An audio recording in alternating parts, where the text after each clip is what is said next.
Good morning and welcome back to Coffee with Chosen. My name is Stacy. Today I have a guest with me. This is my husband, John. He's been married to me for almost 26 years and he has been on this parenting journey with me for over 20 years. I asked John to be with us this morning because John is somewhat of an expert in expectations not meeting reality when it comes to being married to me. Isn't that right? Maybe. Yeah, maybe. A little bit. Yeah. You're going to keep it safe, right? Yeah.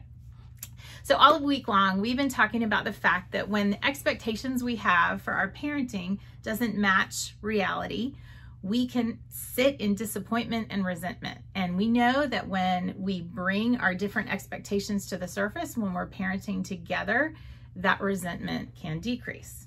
So I wanted to give you all, in the interest of keeping it real, 2 examples of where John and I had very different expectations in our parenting and how we've brought those expectations to the surface and kind of worked it out. So early on in our parenting, we were living in Chicago and work said that you had to start traveling every week to Kansas. Do you remember that? I do. From Chicago to Kansas Sunday night and then come back Thursday, but mostly Friday. Yeah. It was like gone all week. Yeah, so as a new mom, that was pretty hard for me. I had 2 little kids at home, and I really thought that on Friday nights when you would come home, you were just gonna take over the kids and give me a break. Is that what you thought? I didn't see that memo. I didn't think that was part of the plan. I was working hard and I got home and I was pretty tired. Yeah. So you expected to rest from traveling all week, and I also expected to rest. So how did we resolve that?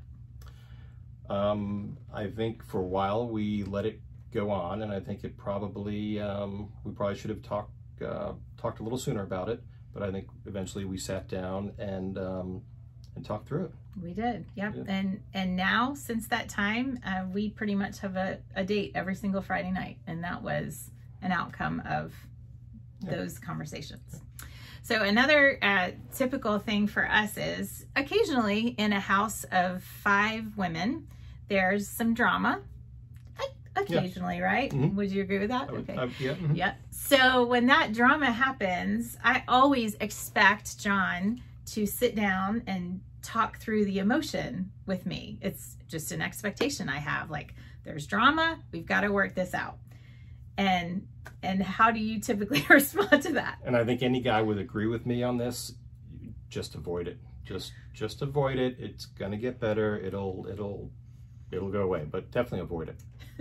So you typically like us to move on.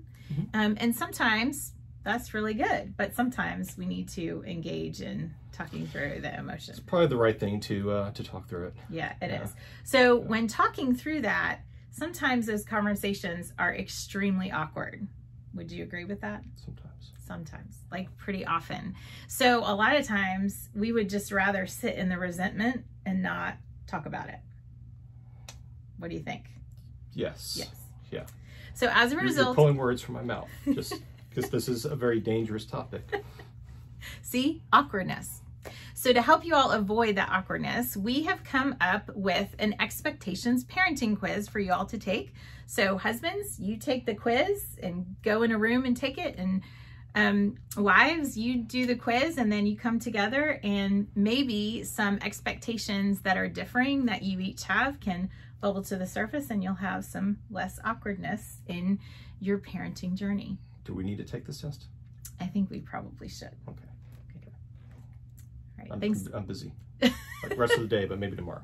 Okay. I'm putting it on my calendar. Okay. All right. Thanks for joining us today. My Appreciate pleasure. it. My pleasure.